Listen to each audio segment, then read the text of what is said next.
Hey everyone, I hope you're doing well. Thanks for stopping by. In today's video, I'm going to show you how I did an exposed brain look. This is a great opportunity to get used to adhesives and paints and the use of blood. And most of these items you can find at the grocery store, a party supply, or a craft store. And here are the items you're going to need. Now that you have your items, let's go ahead and let's just get into the tutorial.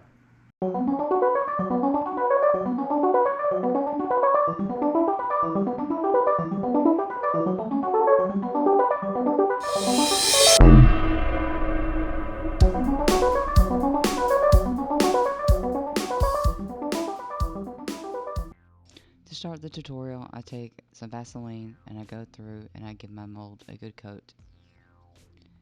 And I take in gelatin, a half a cup, and a half a cup of glycerin. I pour that into a container that's microwave safe. And I mix these together, and what you're going to find is this mixture, along with the quarter cup of water that you add to it, is going to be granulated and gritty to the touch. And once you mix these all three together, you're going to want to pop that into the microwave for about 10 seconds or less at a time. You do not want to burn it, but it will get this smell, and I'm sorry guys, but to me it just smells like dirty diapers. So once you pop that in a couple of times, 10 seconds at a time, mix it around, and once it has this sheen to it and it has that distinctive "this is something different" smell, you'll have about 2 minutes to work with it. So get that into your brain mold and go ahead and move that around, making sure you reach all the way to the edges, and those edges need to be thin. And once it stops moving, you need to force that back into the middle of the brain. It is time to remove the brain from the mold, and the rule of thumb is if the gelatin is cool to the touch and it doesn't move, it doesn't take that long to dry. So I go over, and this is just a rule of habit I have. I don't want anything to stick to itself, so I get a coat of flour and I just brush that over. And beginning at the edges and moving all the way around, I pull those loose before I begin to pull from the middle. And that's a good looking brain right there. I go over the outside with some more flour, and what I'm doing here is this just helps me keep in mind the deeper pockets of the brain, and it helps me with the paint scheme and the color. So that's just something I prefer to do. You do not have to do this, and this is also another step that you don't have to do. If you want your brain to be more of a dead-like brain, you're going to want the colors to be that gray matter and that light pink. So I'm taking a dusting of a light pink blush and going over that. I wanted to show you two different styles of painting this, two different ways you can actually go about doing this. So I chose to show you this step. Also, I take some gray paint, and this is a green paint, and I go over, and you'll start to see that gray matter type form. And I did this to show you the step and also to help me with the paint job. Now taking my alcohol based paints, what I'm doing is I'm going over the horizontal lines with a light wash of purple, and also I do this with blue and red. But I want to do this to show you that you can actually achieve a brain look without placing a ton of blood on it. If you just don't feel like that's the look for you, you can do some paint like this. You can use creams, anything that you have that's available to you. So here I am going through and putting some more veins along and also deepening up the pockets. This is going to help me place my blood later on when I am doing application.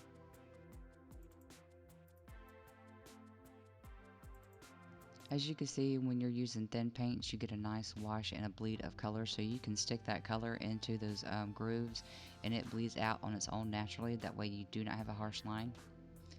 And here I'm activating my red blood tone paint, and I go through and do the same thing, because an exposed brain with the sac around it and without the sac does have these small little veins. Now, having applied my ball cap, it is time to put a coat of liquid latex into the brain, making sure that I reach those edges. And I'm using Pro Stick today for my ball cap because it's a little bit more seamless in the transition to the skin. It is a medical grade adhesive, but do know that it requires a remover to get it off. I get that down, and I don't have to wait for too much drying time because gravity is doing its job here.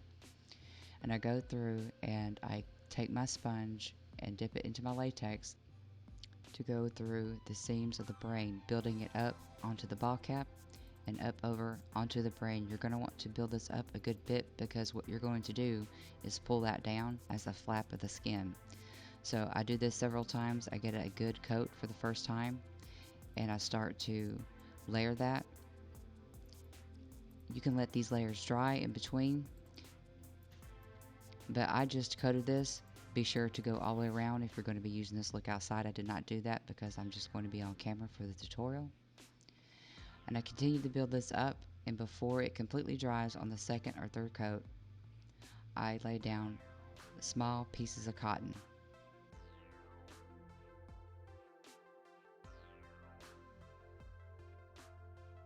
On that last layer of latex before it completely dries, I take cotton and I place it down all over the seam that I have created.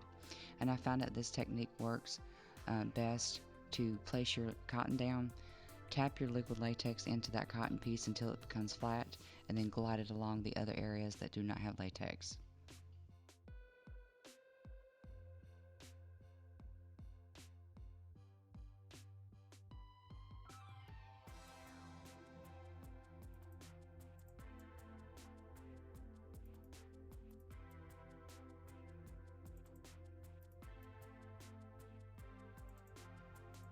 After the latex and the cotton layer has dried, I just powder it to get the tackiness off of it.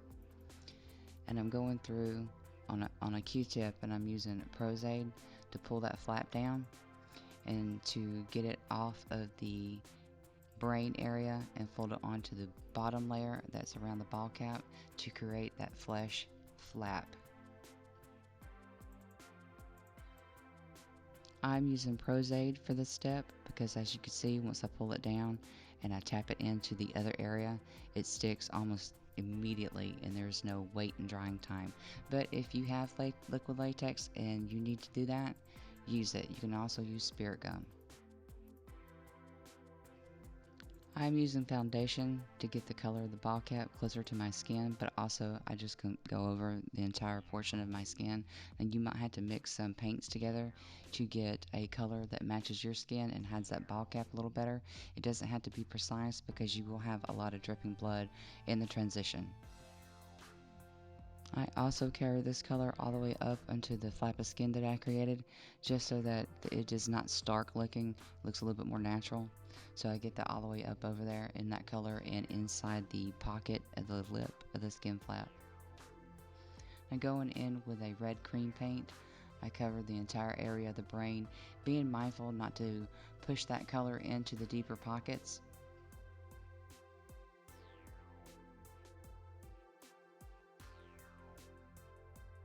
Taking my bruise palette, and that is a grease paint, I go through and I darken those veins that I put down a little bit later. I also put this all the way around the seam right before the skin flap, just to make it look a little bit more bruised and irritated. Now it's time for the eyes. Taking an eyeshadow palette, I go through and I tap in color of blue. I push it in and fold that out above the eyebrow bone and up under the eyelid.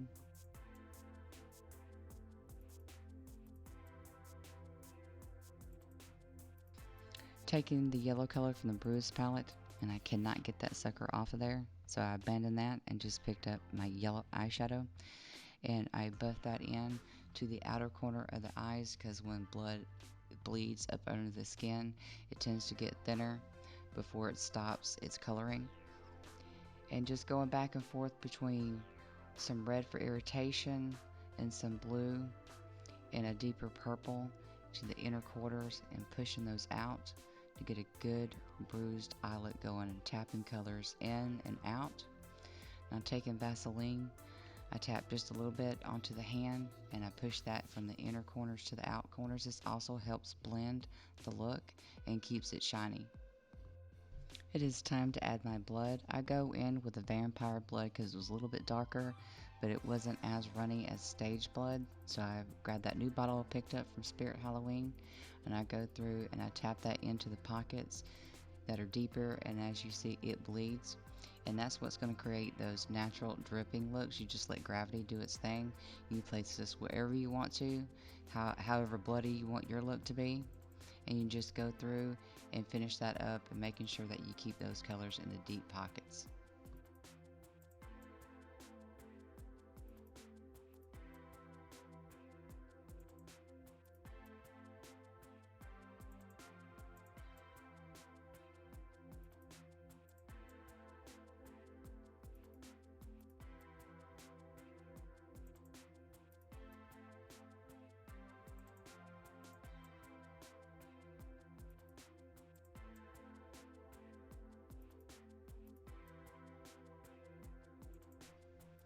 Going in with the gel blood, I pick that up on a brush and I put that over the skin flap because I want that look to remain glossy and bloody, but I don't want it to run. Now it will run a little bit. It's not going to be the coagulated blood, but if you want yours to be coagulated and you have gel blood, all you have to do is add a little bit of tissue paper or maybe some cotton, and that will give you that scabbed blood and it will stay even more.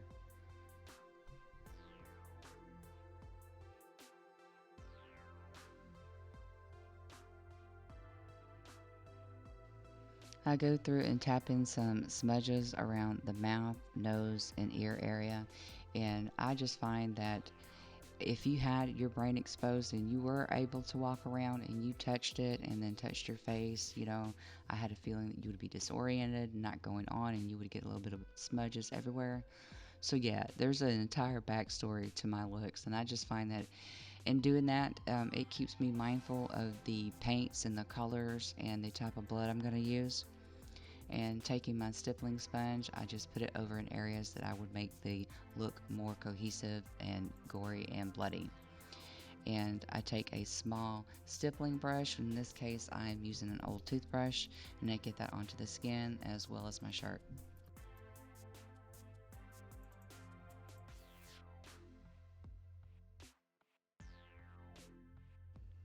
Going in for a glossy lip as if I was drooling. Oh my goodness, that's the wrong color. Let's get that off of there. Taking a solution that I have made of my own blood. I'm using this just to make the shirt look a little bit more dingier, a little bit more bloodier, several different techniques, more dimension, and a lot of blood. When in doubt, add blood. That's my motto. Here's the final look. I hope you guys had fun with this tutorial. If you have any questions about this look, please put that in the comments below. And I appreciate you guys being here with me. Let me know if you're going to be doing this look for Halloween. And I'll see you in the next video. Bye.